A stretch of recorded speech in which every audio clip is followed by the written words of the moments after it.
I'm a Barbie girl in a nuked out world. Radioactive.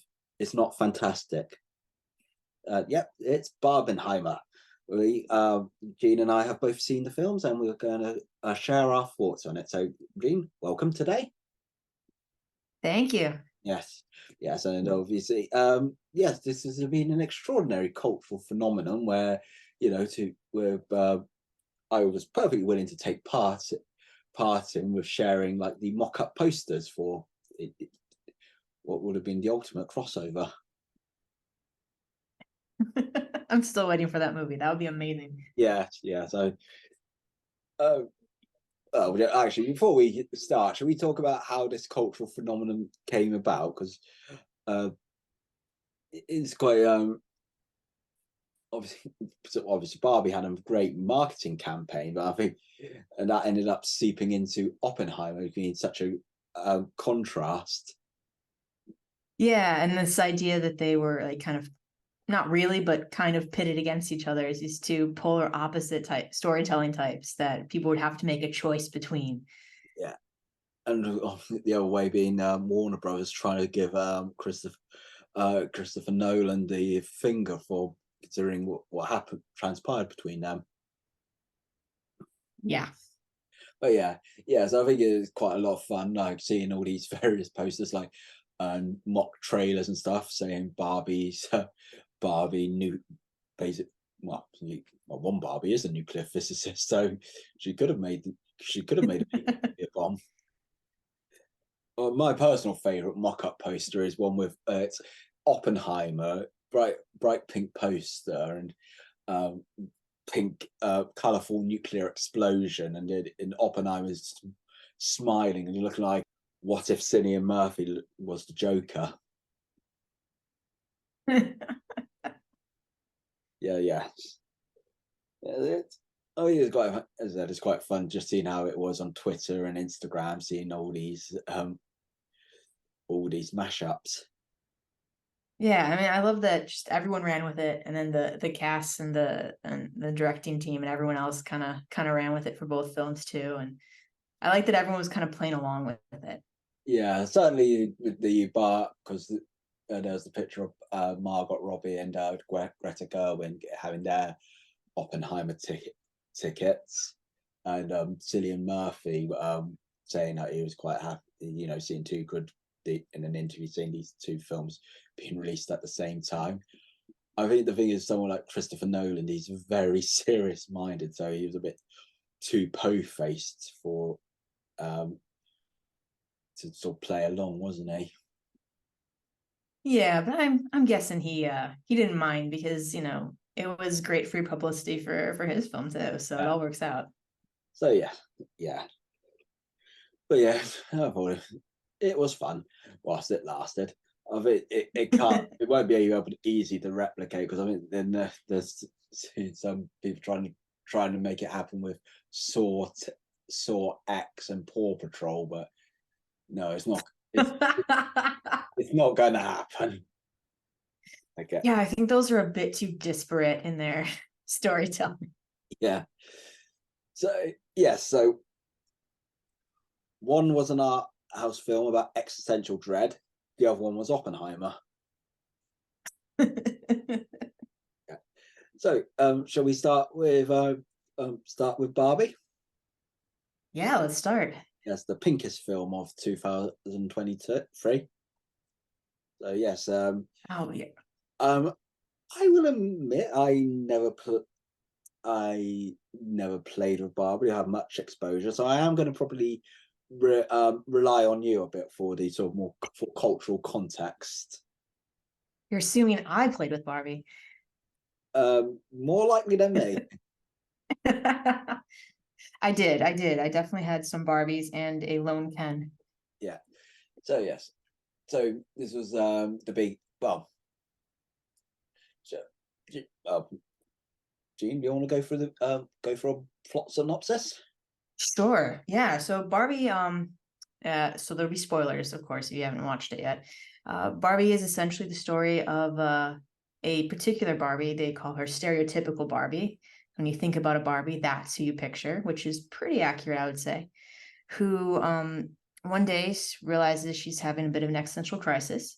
And it turns out that the human who is playing with her in the real world is also having an existential crisis, and that's seeping into who Barbie is. So Barbie, with her lovely despondent Ken, go on a bit of a road trip to the real world, and in the process, Barbie discovers that she wants to be a real girl, and the human who's having the crisis comes back with her to Barbie Land. They thwart a takeover of Kens who have discovered the patriarchy and horses. And they bring peace back to Barbie Land and give the Kens a bit more autonomy. And Barbie gets to go off and try to live life as a human. It's a lovely coming of age story for Barbie. Yes, yeah. There's all. I enjoyed it quite a bit as well, as sort of as a, well, you got the sort of great comedy visuals, plus the sort of the with the substance as well about taking, as you say, taking down the patriarchy. Yeah, I mean, I really, really enjoyed it. I mean, was it completely successful in everything I tried to do? No, but it's got some of like the greatest set design. It's just vibrant and gorgeous and beautiful and so well constructed that you just can't help but be drawn into it. Plus, incredible performances from Margot Robbie, who really has to dig in a way you don't expect from someone playing Barbie, and Ryan Gosling, who's just sensational as Ken. Yes, And yeah, a great message of, it's hard to be a woman in this world, and sometimes you have to do things for yourself and just accept who you are. yeah, yeah. So yes, I would certainly think with certainly from a production and costume design, it must be a front runner for the during the award season on that front. Yeah, I'd be shocked. I mean, considering so many films just do, CGI walls for Yeah. set design these days. That yeah, I mean, it's just unbelievable. I couldn't believe that it was a built legitimate set. Yes, yeah. I saw like something YouTube. It's architectural digest or something like that. So it's doing like the behind the scenes, showing off all that set design and all the work behind it, and showing like well the logic behind some of the logic. Like apparently Margot Robbie wanted the Barb Dream House to have a slide, so she got that. And Greta Gerwig, because she's saying like little girls, they don't go playing with their Barbies going through all the motions. They float to the car or float down to the car, don't they? Oh yeah, yeah, and you're not going to take your Barbie down a set of stairs and turn into a house. You're just going to move them from room to room. So Yeah, and it's yeah, so there's that.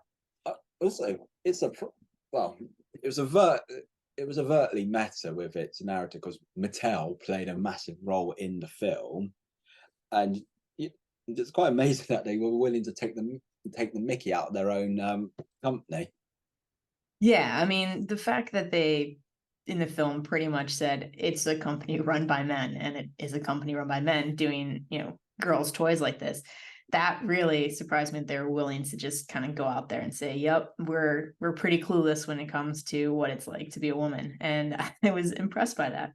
Yeah, and they do address some of the criticisms, like Adriana Greenblatt's character, pretty much dissecting well, not dissect, pretty much stating all the criticisms that have been made against Barbie. Yeah, while we watch Margot Robbie just melt. Yeah, yeah, it's all like it's all well. The idea is Barbie's meant to be aspirational, but it might not necessarily could be construed. Intent does not translate to reality. Right. Yeah. The concept of we have a Barbie for every type of job. And it's great. It's wonderful. It's a great representation to show that, Barbie can be anything. But also, if you look like Barbie, you probably can be anything. Yeah, And, you also have to buy each of those Barbies in order to have the Barbie that does those jobs. So, yeah, yeah. And I think I do think they do try and make a point that with like all the Barbies that there is diversity. All ethnicities, all sizes, all showing like some Barbies in are disabled. So trying to be inclusive. Yeah, the movie was far more inclusive with their Barbies than actual Barbies are, which was nice to see. Yeah. And you had, the Barbies that every kid really has, which is of course the weird Barbie who's had their hair cut and been drawn on, and every one of us who had a Barbie had the weird Barbie also, which was a nice addition. Yeah, and I will say, whilst Kate McKinnon's not someone I've been too impressed with in the past, I would say she did nail her role. Oh, she absolutely nailed that role. She was absolutely perfect in it. Yeah, but pretty much all the cast were. It's amazing how stacked that cast was, because so obviously besides from Margot Robbie and Ryan Gosling, obviously big stars. You obviously America Ferrera, Will Farrell. Well, even got like what's it? Got like Claire from Dairy Girls pretty much appearing in one scene. Yeah, and you had half the cast of Sex Education in there as Kens and Barbies, and the additional Mattel intern guy. Like, it was crazy. I just kept watching, going, all right, how many people have been in Marvel movies in this group? How many people have been in DC movies? Because there's so many. Yeah, I think that was like one thing I did see on the internet, like the MC Mattel cinematic universe, and showing like all the characters who have played, been in superhero films. So obviously Margot Robbie's in obviously Halle Berry. Margot Robbie is Harley Quinn. Oh gosh, who else is? You had John Cena showing up for one moment, and he's, Yeah, Peacemaker, yeah, and Kingsley Benadir, who just finished up on Secret Invasion, and and I mean, Issa Rae, who's just a genius, is there too. Like, it was just crazy. yes, yeah. I sort of like sort of like after watching it, like quite a few British actors in it, and then I realized, oh, because they filmed all the stuff on stages in the Warner Brothers studio in near London. So Yeah, and still during COVID protocols too, so it was hard to get American actors over to film there as well. yeah, but yeah, so it's quite a lot going on, and it was also genuinely funny. I think quite a few, obviously, I had a few jokes I laughed at, like them saying I having no genitals, and like the pressed Barbie advert. I really like that. Yeah, I laughed a lot, and I was in an audience that was I'd say mostly women and girls probably under the age of like 20 were there. So it was quite a raucous crowd who really were enjoying all the jokes and laughing at all the silly antics. Yeah. And yeah, I know it's probably the busiest I've been to the cinema for a while, for a long while. So noticing, as I said, all sorts of people. So just before the film starting, a couple of young ladies taking a selfie. I will say that this was not a film intended for little girls, though. But then obviously people taking their young little girls to see it. Yeah, I had a friend, he and his wife took their daughters who were both under the age of 8. And he said it was actually really good for them because they had a lot of questions, particularly about the patriarchy afterwards. So they had to have that conversation with them and kind of explain how the world works and what it means and all that. And he said it was actually really beneficial to have a movie like that laid out, something that's so true about the way we live, but did it in such a fun, light way that they could talk it through and give them an explanation for it.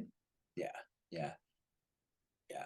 I would, well, obviously, I'm speaking from my own perspective. I would say it is a bit exaggerated just for comic effect. I wouldn't, but yeah, but it's still obviously taking down you know, get more women into more prominent roles, show that sex and gender is not a barrier. Yeah, I mean, it reminded me a lot of the famous Ruth Bader Ginsburg quote when she was asked how many women on the U.S. Supreme Court would be enough, and she said, "Well, 9," because back in the day when there was 9 men, nobody thought that was a problem. So why wouldn't that be okay to have 9 women on the Supreme Court? And that was kind of what I thought of when I saw like the Barbie Supreme Court of just all Barbies. It's pretty funny. Yeah, and well, spoiler for the ending. It seems like obviously Barbie Land's also got a long way to go for equality for Kens. Right, and that was a fun thing to see, was that it was such a mirrored version of kind of our own world, where at the end, the answer to making the Kens happier is give them a small amount of power, which in a lot of ways is similar to what our world is slowly inching towards of, well, women can have so much power here, but still, they're paid what, 77 cents on the dollar to men and that sort of thing.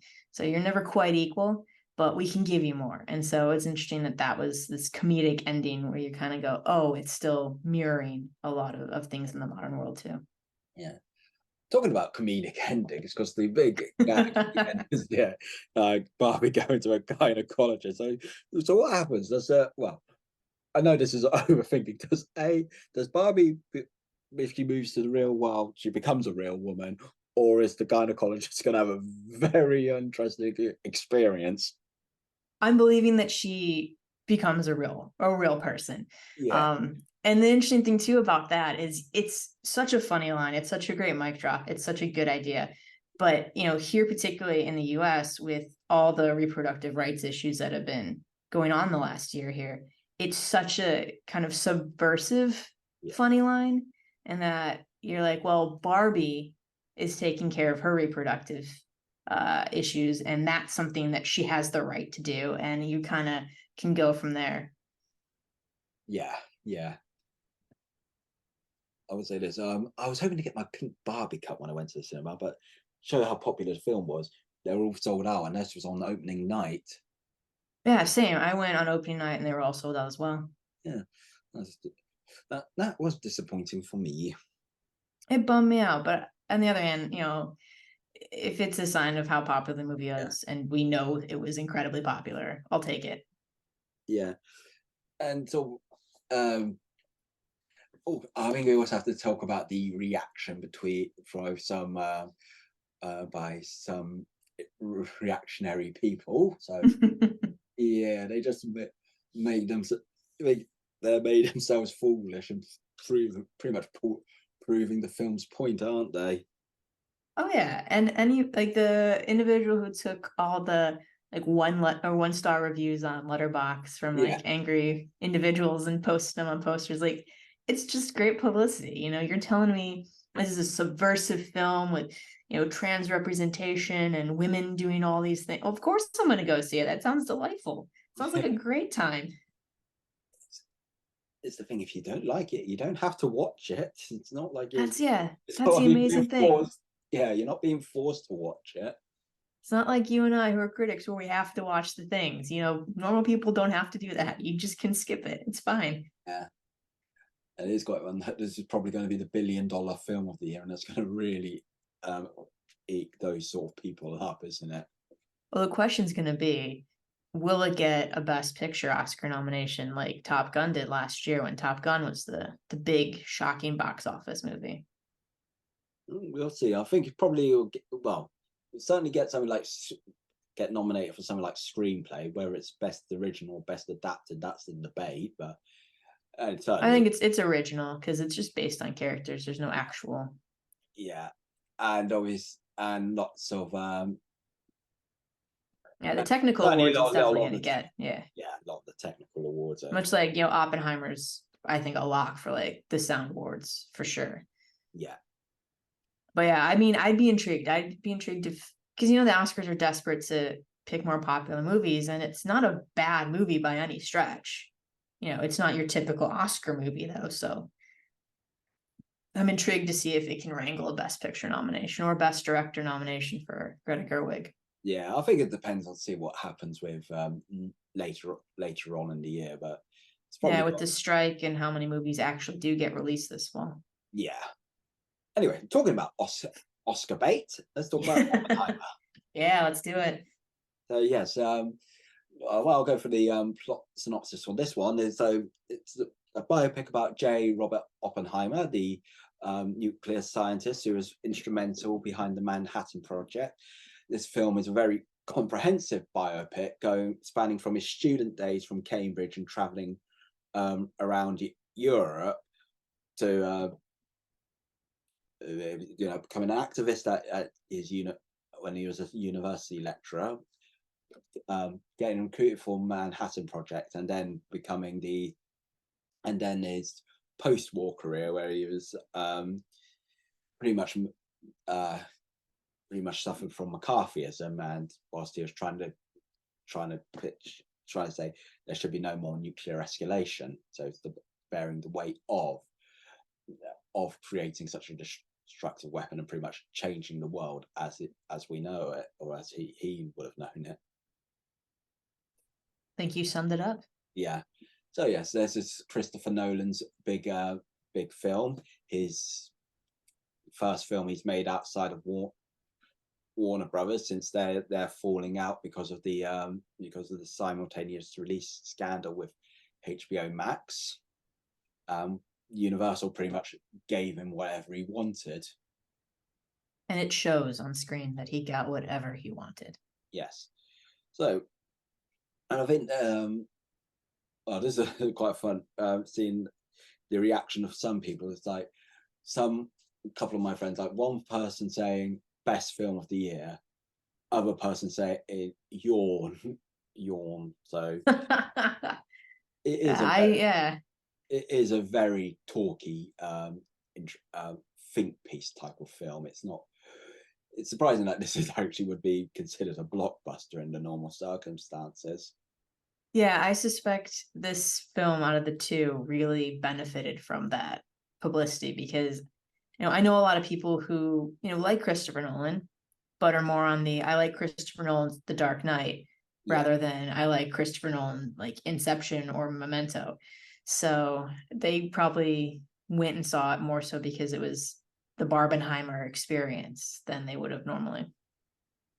Yeah, so this was I would recommend do Oppenheimer first, then Barbie, because I couldn't do it because of time commitments. So, but that's the way I would suggest doing Barbenheimer.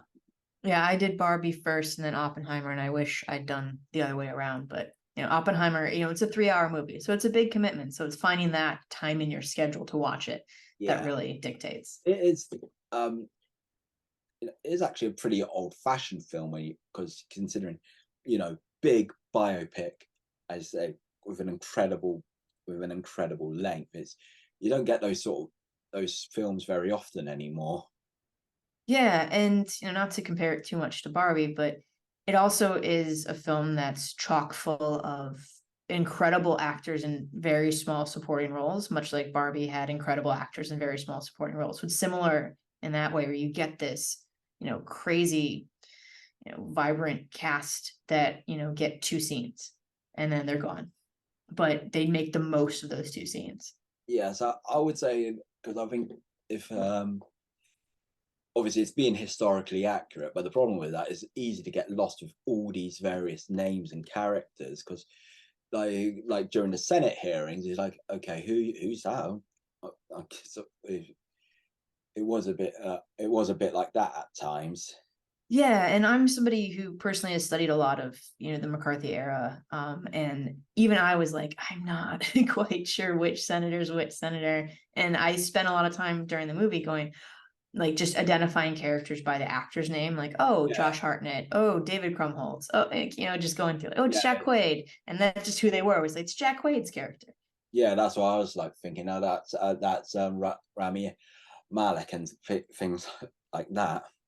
Yeah, the only characters I really got the names of were, Oppenheimer and Katie Oppenheimer and Strauss, because he told us his name multiple times. Yes, that. And and I think I got some of the names, but not all of them, because I recognize like Teller, Niels. Well, Niels Bohr, like Einstein and the people you would. President Truman. Yeah. Again, and as you say, what esteemed actor appearing for one scene there. Yeah, that was. I mean, I'll admit it took me a little out of it too, because I was like, oh, it's him again under a lot of prosthetics playing it. Yeah, just kind of those things. You're like, ah. Oh, he's working his way through playing in World War II leaders. You should just do a film where it's just him playing all of them. Oh yeah, play Roosevelt, play play Stalin, play Hitler. He could do it. Yeah, yeah. So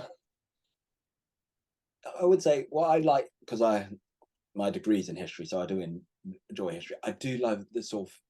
I didn't really enjoy like those debates they had, like the ethics of using the ethics of making the bomb, using the bomb, and the how it's all pretty much and how mutual assault destruction developed during the during the mid 50s. Yeah. It's a like I said, I studied history as well, and so it's something I really have enjoyed. And you know, the scene in the Secretary of War's office where they pick the targets is, fully accurate. That's what they did. Yeah, And it was just such an arbitrary decision in the end. And those are the things that I enjoyed the most about the movie.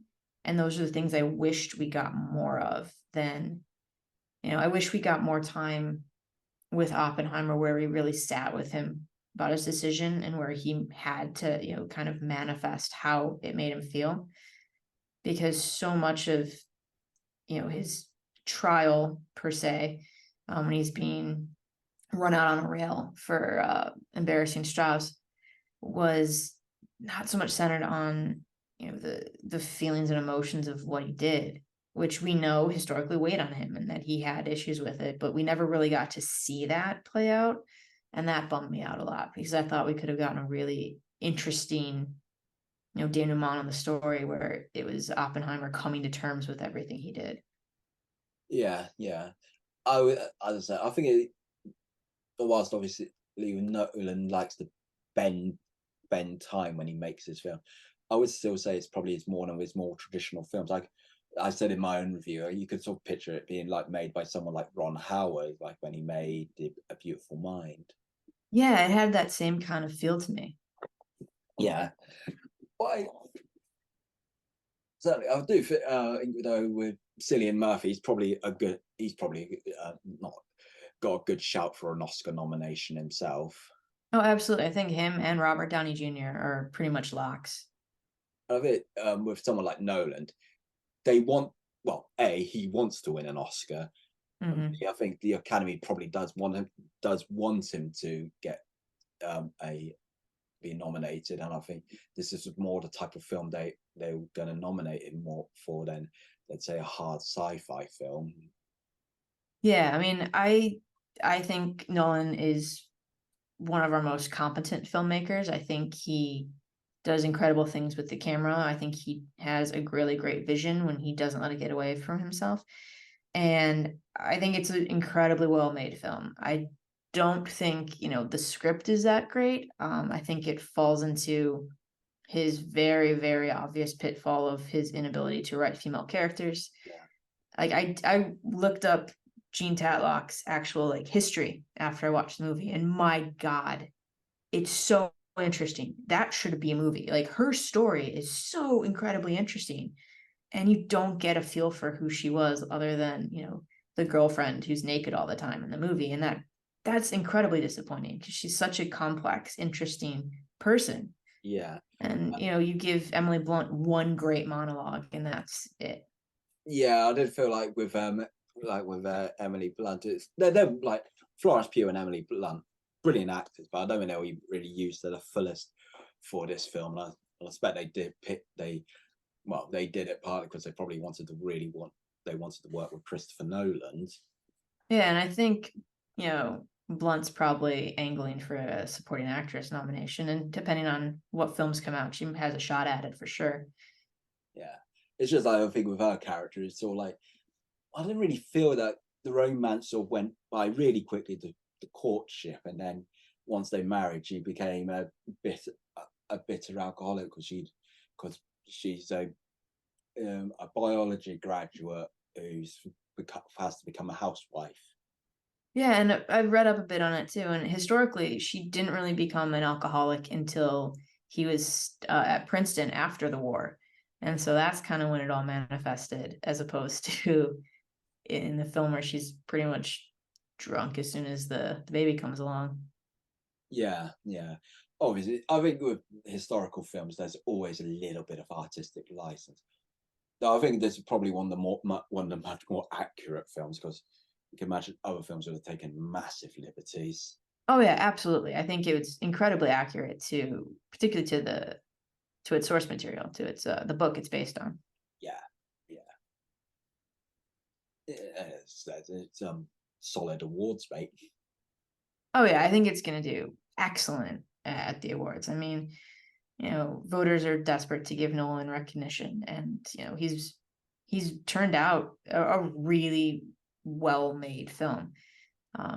It's just much like Barbie. There's clear flaws in it that are there, and I think for Oppenheimer, the script's the problem more so than everything else in it.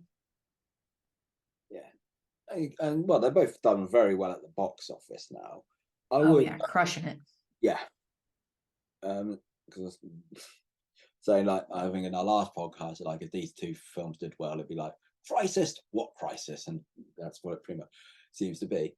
Well, it's a crisis that you can solve by just going through all of Mattel's toys and turning them into movies now. Yeah, that's what I was going to say, because what's the lesson that Hollywood's going to learn? They've already commissioned Polly Pocket with Lily Collins and what's her name, Lena Dunham. Yeah, and as someone who did have a couple Polly Pockets, they are not nearly as much fun to play with as a Barbie doll is.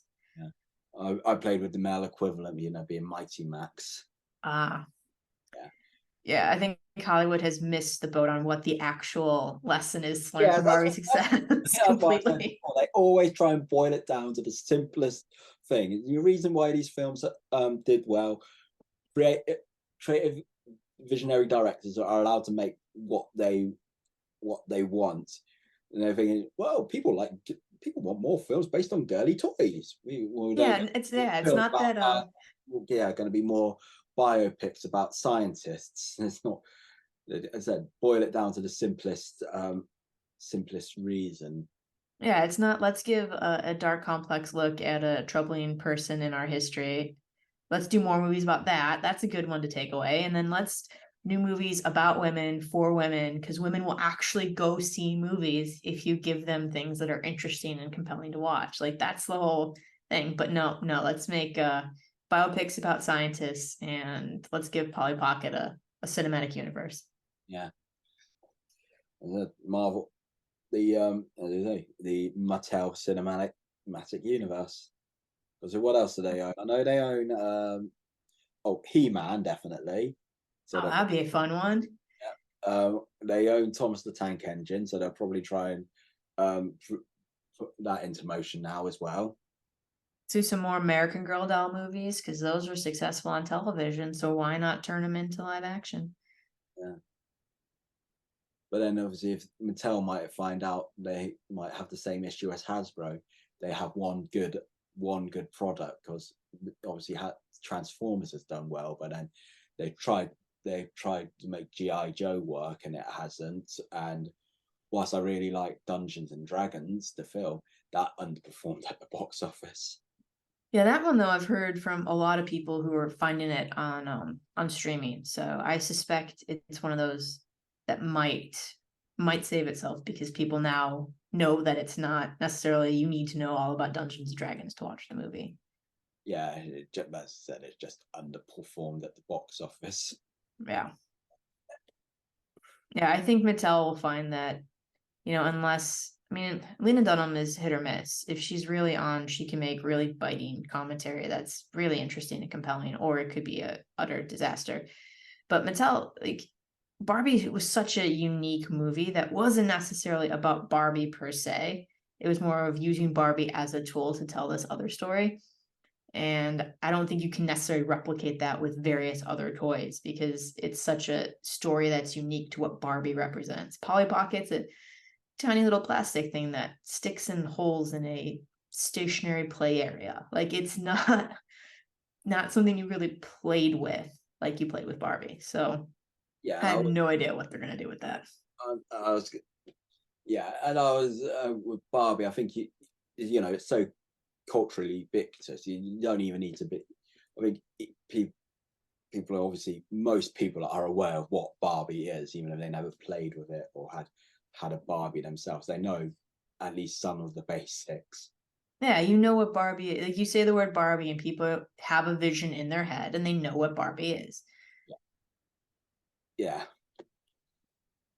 It's But the same with like a transformer too, though. Like you say what a transformer is. I never played with a transformer, but I knew what a transformer was. yeah, It's the same kind of thing. You know what it is.